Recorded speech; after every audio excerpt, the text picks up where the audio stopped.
মুমিন জীবনে বিপদ যত বেশি, কষ্ট যত বেশি, তার সামনে সফলতা তার চেয়েও বেশি, ঠিক কিনা বলেন? কারণ বিশ্বাসীরা জানে রাত্রি যত গভীর হয় সুবহে সাদিকের সময় তত আগাতে থাকে। গর্ভবতী নারীর পেটের ব্যথা যত বাড়তে থাকে, ঘরে নতুন মেহমান আগমনের সময় ঘনাতে থাকে। মুমিনদের উপর বিপদ, অত্যাচার, আপদ, পরীক্ষা যত বাড়তে থাকে, কালেমার পতাকা উড্ডয়নের সময় কাছে আসতে থাকে। বিশ্বাসীদের এগুলো হিসাব মিলানো অনেক আগে, এগুলো অনেক আগে হিসাব মিলানো।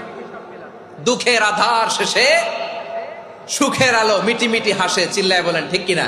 মুমিনরা বিপদে ভয় পায় না, তারা হতাশ হয় না, সুবহানাল্লাহ, তারা নিরাশ হয় না। বিশ্বাসীরা হাল ছেড়ে দেয় না, তারা ভরসা রাখে একজনের উপর, চিল্লায় বলতে হবে তিনি কে। কারণ মুমিন জানে the grief isn't permanent, the test isn't permanent, the struggle in our life isn't permanent. আমাদের জীবনের দুঃখ, কষ্ট, struggle এগুলো পার্মানেন্ট নয়। After every difficulties there is an ease. সব কষ্টের পরেই একটা সুখ আছে না নাই? রব্বুল আলামিন বলেন ফা ইন্না মাআল উসরি ইউসরা, ইন্না মাআল উসরি ইউসরা। ভয় পেও না, চিন্তা করো না, কষ্টের সাথেই আমি রেখে দিয়েছি স্বস্তি। সুবহানাল্লাহ বলেন। দুঃখ যত বেশি, পরীক্ষা যত বেশি, কষ্ট যত বেশি, সুখের সময় তত কাছাকাছি, চিল্লায় বলতে হবে ঠিক কিনা? এজন্য মুমিন জীবনে পরীক্ষা বেশি, মুমিনদের হতাশা নাই। মুমিনরা নিরাশ হয় না, হতাশ হয় কাফিররা।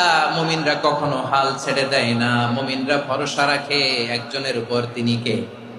তাহলে আমার প্রিয় পটুয়াখালীবাসী, বিপদ থাকবে, পরীক্ষা থাকবে, এই বিপদ থেকে আমাদেরকে উদ্ধার করবেন একজন, তিনি কে? আমরা শুধু আল্লাহর উপরই ভরসা রাখবো। রাজি আছেন তো? চাইবো একজন সত্তার কাছে, আওয়াজ করে বলুন তিনি কে? একজন সত্তার কাছে চাইবে। বিশ্বনবী উনার চাচাতো ভাই আব্দুল্লাহ ইবনে আব্বাস রাদিয়াল্লাহু তাআলা আনহুকে বললেন, ইয়া আব্দুল্লাহ ইবনে আব্বাস, হে আব্দুল্লাহ ইবনে আব্বাস, ইযা সাআলতা ফাসআলিল্লাহ।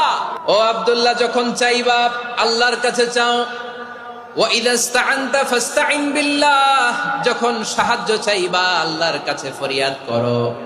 জেনে রেখো আব্দুল্লাহ, ওয়া'লাম আন্নাল উম্মাতা লাউ ইজতামাআত আলা আন ইয়ানফাউকা বিশাইইন লাম ইয়ানফাউকা ইল্লা বিশাইইন ক্বাদ কাতাবাহু আল্লাহু লাক। ও আব্দুল্লাহ, জেনে রেখো, মনে রেখো, গোটা বিশ্বের সবাই মিলে যদি তোমার উপকার করতে চায় ততটুকুই তারা করতে পারবে যতটুকু আল্লাহ তোমার নসিবে সেটা লিখে রেখেছে, ঠিক কিনা বলেন?